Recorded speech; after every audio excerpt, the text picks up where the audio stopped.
Jimmy, can we continue the discussion again about Yes, the sir. debt? You were talking about the four levels of debt in this country. Yes, Amerix, I'm glad to be back. I was saying that we have what you call four pockets of debt. And the four pockets are described this way. The Paris Club pocket.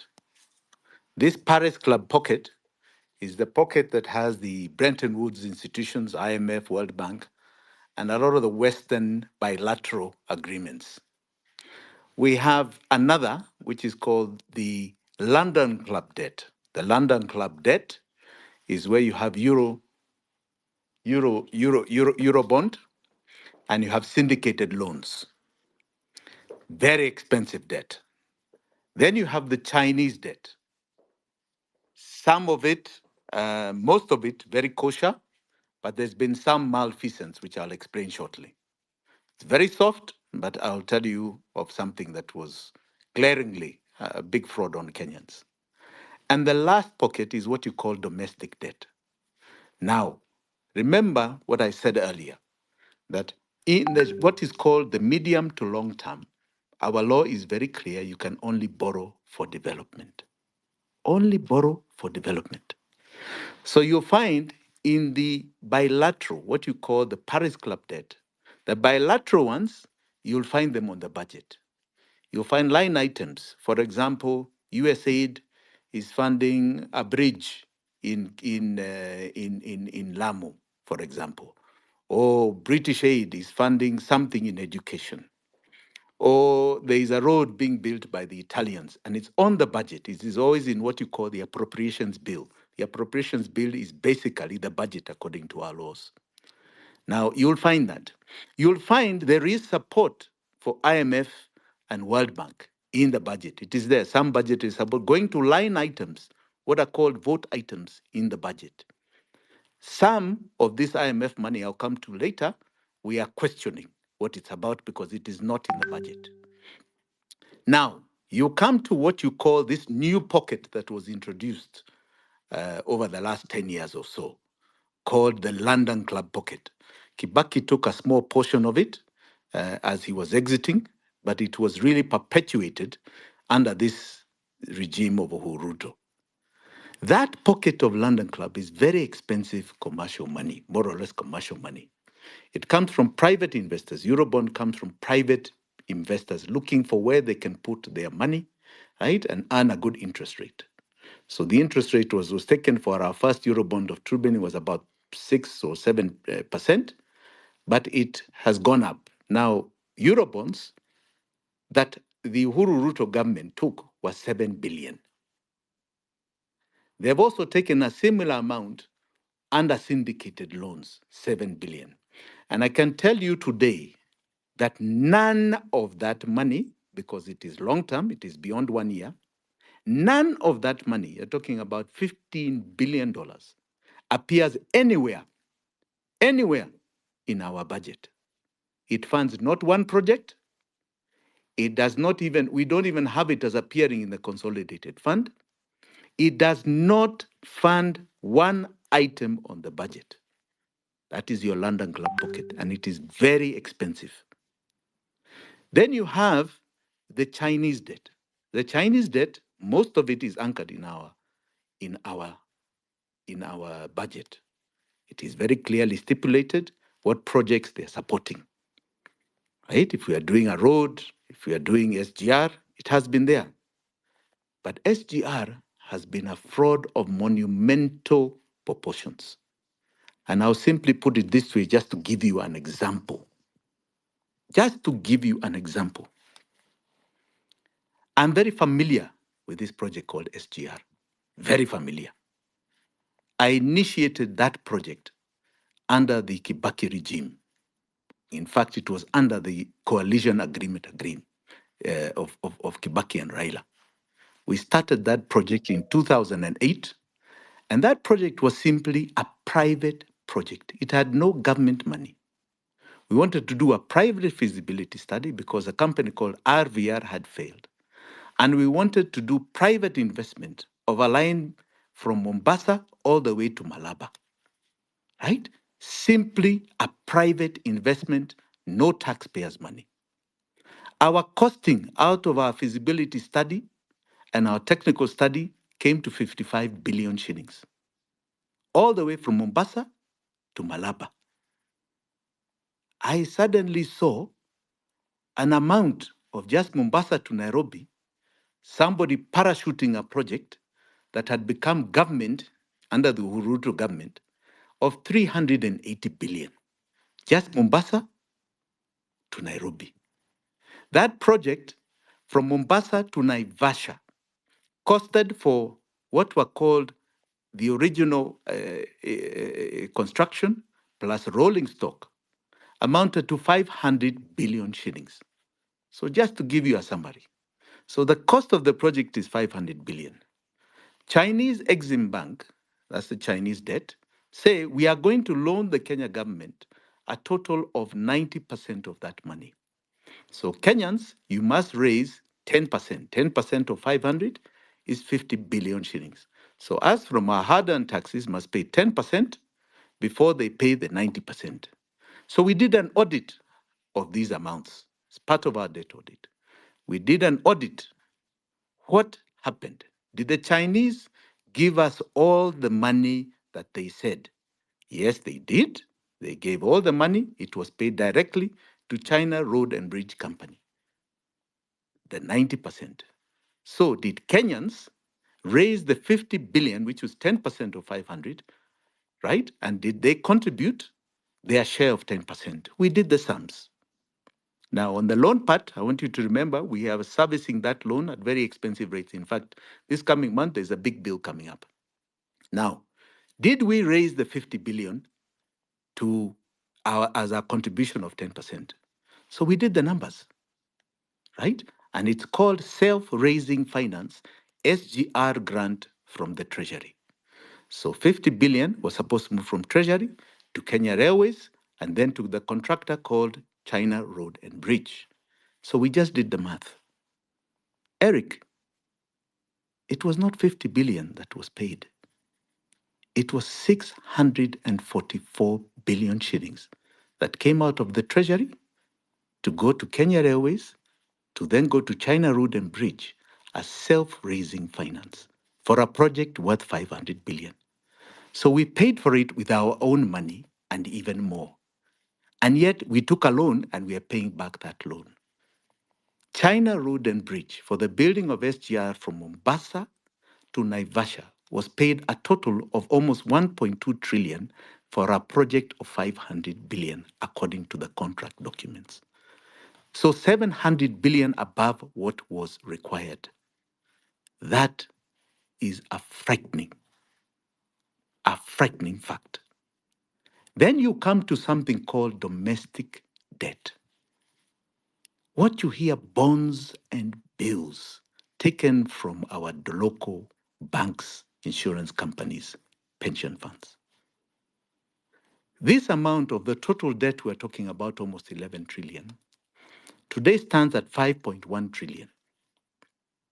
800 from our pension funds, 700 from insurance companies, the rest from banks. In other words, it's our deposits, the Kenyans' deposit in our banks, that the banks have decided to take to the treasury, loan to the treasury, and then our taxes pay them their huge interest rates. So you can see where you see some bank CEOs earning humongous amounts of bonuses and all sorts of amounts like 400 million shillings a year. This is why our money going to our government and our taxes paying for all these banks to make humongous profits at our expense. You and I try and borrow, we are told to borrow at 25%. They are loaning to the government at 16%. It is a monumental fraud because, again, there is nowhere in our appropriations bills revenue that you can say this money. Look at bonds. The other day they took an infrastructure bond of 200 and something billion shillings. I think it was February. What infrastructure on the budget was being funded? Nothing. Nothing. These bonds and bills have funded nothing in our budget. And yet, do you know how much interest we have paid for 5.1 trillion over 10 years? We have paid them a total of 2.7 trillion in interest payments. This is criminality beyond your imagination. And there are some key banks here that have perpetuated this fraud. KCB, Cooperative Bank, Equity Bank. Those are three banks that have perpetuated a very clear fraud on the Kenyan public, us as depositors, and us as taxpayers, and made humongous profits, become oligarchs against the sovereign, against us. And we must start saying we are not going to take this rubbish anymore. And this rubbish goes this way. If you have deposits in those banks, if your parents have deposits in those banks, we should pull them out tomorrow, not today, not yesterday, not the day after, tomorrow, if not today. Remove that money. Take it to banks that are not defrauding us, because what is happening there is a fraud of the highest proportions. I want to go back to the London Club debts. These bonds, Euro bonds, these syndicated bonds, these syndicated loans, none of those appear on the budget. But one underlying fact you will find is that somewhere along the way, like you saw recently with the latest payments of Eurobond, the last payment of Eurobond was paid 500 so-called billion balance, right, of the 2 billion we had borrowed. That was paid by World Bank, IMF. Why are they underwriting money that never came to us? Who is this that they are backing? So here they are. They encourage us to take those very expensive loans, knowing full well they are not on a budget. And then when we can't pay, IMF comes up and it starts rattling. Oh, we can save you, but these are the conditions. And the conditions become a matter they become a matter of our slavery. Now, all this information I'm giving is in the public domain. Our forensic audit is in the public domain. We got it from public documents. We are not trying to create new documentation. And we've been speaking this for the last 2 years. Kenyans need to understand categorically that we are in a mode of slavery. And I'll perpetuate this slavery by going back to the point where we were saying today 80% of our tax revenue is going to one item called debt. These debts I'm talking about, and which we have already paid for. We don't owe, but we are going to keep being made to pay unless we cut off this chain because it is illegal. We do not owe it. This coming financial year, 2024-2025, the estimate from the Treasury of debt payments, keeping the current exchange rate, is 1.853164. In other words, 1.853 trillion shillings is going towards the debt payments this financial year of 2024-2025. You come to the year 2025-2026, it is 2.2 trillion to be paid to debt payments. You go to the next year, 2026-2027, is 2.352.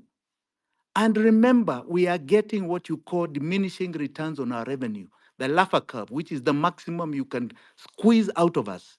There is no item in our budget that is taking so much money. People are complaining about confidential funds of 700 million shillings. Look at this year.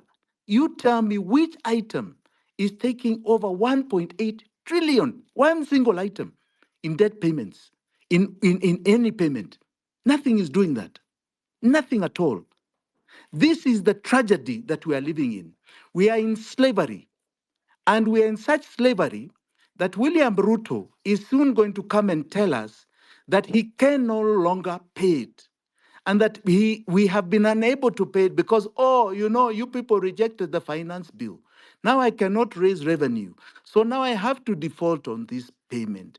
And the default means that they now start coming to your accounts. They start looking for your deposits. And they start telling you that you've got to take a share of this. Otherwise, the banks will close. And we're going to have serious problems here. Ghana, Ghana, Ghana went through this. And Ghana are suffering today. They are suffering from 2022 December, where 70%, 70 shillings of every 100 went to debt. They are suffering. And I can tell you, it is so tragic because you go back to the London Club debts. You go back to these so-called Mzungus guys that he's talking about, these criminals that have perpetuated this fraud even in places like Malaysia and gotten caught. These big firms called JP Morgan Chase, they have been part of a conspiracy because if you are going to loan anybody money, the first thing you must do is your due diligence.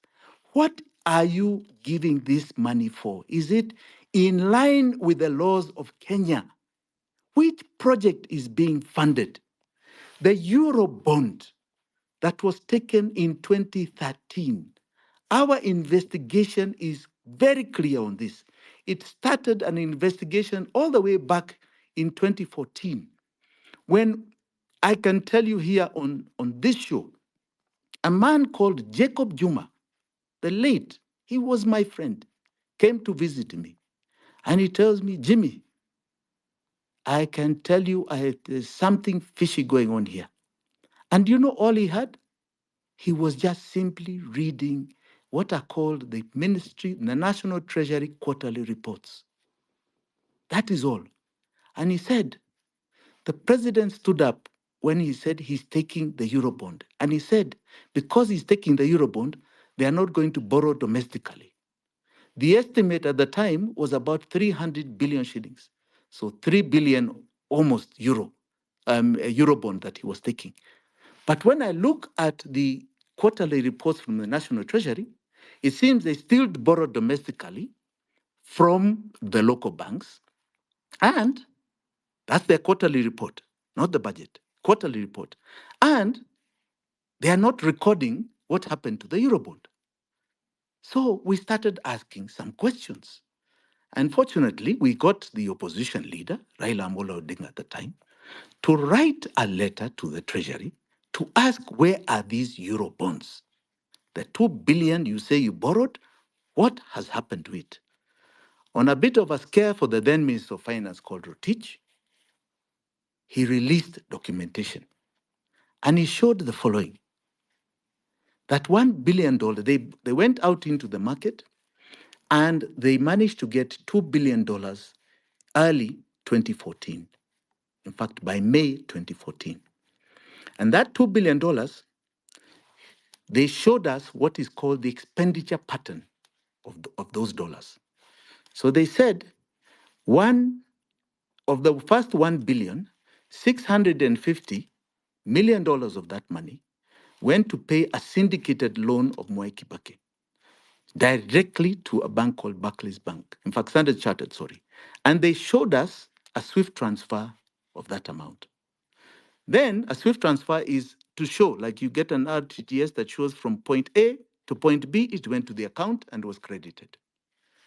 Then they showed us that 350 balance of that first $1 billion, it went directly to the consolidated fund, exchequer account 00010,03987. And they showed us very clearly that account. 350 credited. We said, hallelujah, asante sana. Very good work. Then we said, where's the second one? They said, oh, the second one, we hung on to until September of that year. We don't know why they asked JP Morgan Chase to hang on to that. But they said it also came. We said, show us, like you showed us of the 350, show us this amount of 1 billion, how it came to the Treasury. Said, because the 350 that came to the Treasury, it came to the central bank, account number 1, it showed categorically that you had a SWIFT transfer.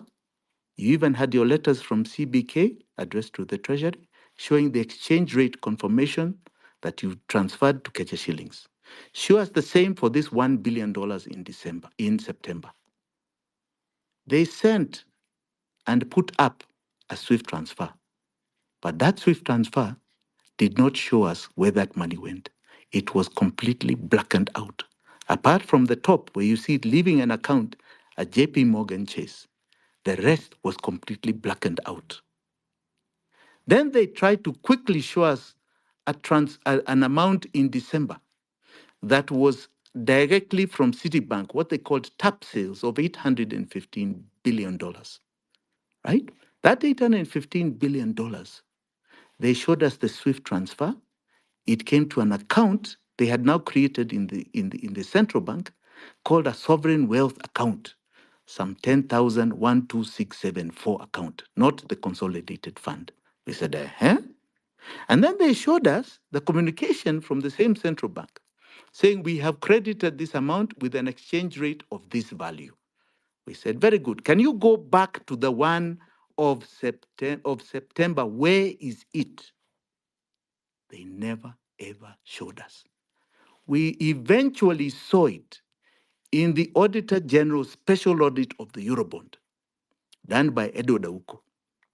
And Edward Awuko, in his report, says that this amount entered an account called 8,214 something. We said, what account is this? We don't know it. We don't know it at all. What is this account? We never got a further explanation. But nobody dared to present even one iota of that SWIFT transfer like they had done for the others. Even the letter exchanging the amount from dollars to Kenya shillings, central bank saying this is the exchange value amount, they didn't show us. What we know is that that money, nobody has provided evidence that it entered this country. Now, the Auditor General in his report further goes to say that all these amounts cannot be attached to not even one project. And actually, even in his conclusion, says that when he asked the Treasury, what were these monies so-called used for? The Treasury says that these funds are fungible. In other words, they're interchangeable. They can do what they want with them. In other words, they admitted they are breaking the law. That is just one Eurobond of $2 billion. One did not come here. They subsequently took another 5. Please take note.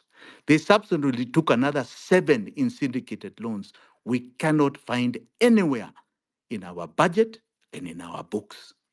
Now, Kenyans, are we going to continually accept that we are going to become slaves and have agreed to become slaves? Because this is what is called modern day slavery. Now, and for generations to come, the perpetuating our poverty and our slavery. In the old days, slavery was something that was done with chains put to our hands and our feet. That is what is happening here with this debt. Debt has now been used by our own oligarchs, our own people in power, and of course, in collaboration with others outside this land. Others outside this land who know what is going on, who know the illegalities of what has been perpetuated, to ensure that we are slaves to them in perpetuity.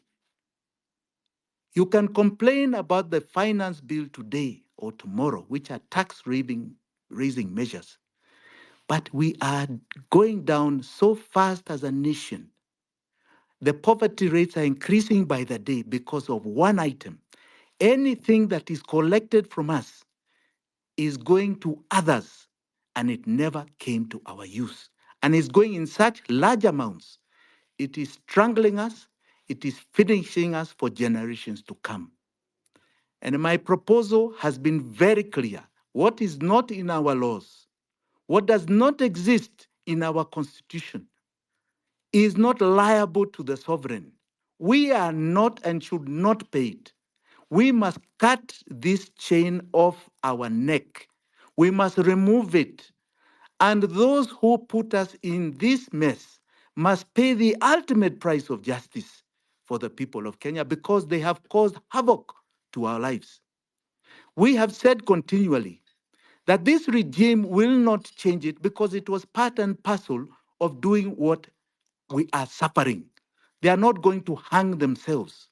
So William Ruto should not pretend that he can set up a task force to come and whitewash what he knows he's capable to. He is not going to tell us that we will not accept. This is a fraud of monumental proportions. We are unlike other countries that have had to shut down because of debt. Ours, we do not have. And I can tell you with all the sums we have paid, my fellow Kenyans, we do not owe any debt to anybody. We do not. In fact, if we remove that debt from our books, I can tell you have a reduction of taxation and you'll have money in your pockets like you've never seen before.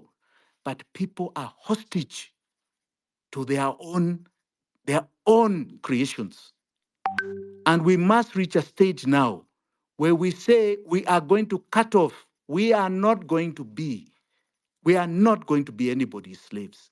And we must cut this link. And those who are perpetuating it must face justice. And those foreigners who have been part of this, who have been perpetuating this, who know what they are doing to our demise as a country, we will also follow you. We will look for you. You are criminals. You have aided criminality. In Malaysia, you were found. In Mozambique, you were found. You shall be found even in Kenya. And those who are protecting them, please. We used to have big friends. The West have been good friends of Kenya in the past. Why do you want us to be your slaves? We are just as good, if not better than you. We deserve more, and we are not going to take this nonsense anymore. So, my fellow Kenyans, we start with our own. Those who are perpetuating our slavery in something called domestic debt, those culprits, those oligarchs, must be dealt with now. Tomorrow, the day after that, go take your money from those banks. Tell them they are not at liberty to continue your slavery. Tell those banks that decide they are going to put money in bonds and bills to our detriment, bonds and bills, money that does not enter the consolidated fund, money that is going to buy bullets to kill our children, that we cannot account for. We are not going to agree anymore. Stop them and tell them that you are going to go and greet them if they perpetuate this mentality. But now that they have done it and they have sunk us, take your money back. Tell them you are going to put to enterprises and banks that are not perpetuating your slavery. Let us start at home and we shall deal with the rest one after the other. Asanteni sana, Eric. All right. Oh, oh, oh, oh, oh. My goodness. So you, Jimmy, can you hear me? Yes, loud and clear. So you, what have you done, or what are you doing in your position? Because I know you are capable. You have the means. What are you doing in your position to ensure that justice on this economic fraud is given to Kenyans? Because Kenyans right now are unable to put money in their pockets. That's correct. Bad. That's correct.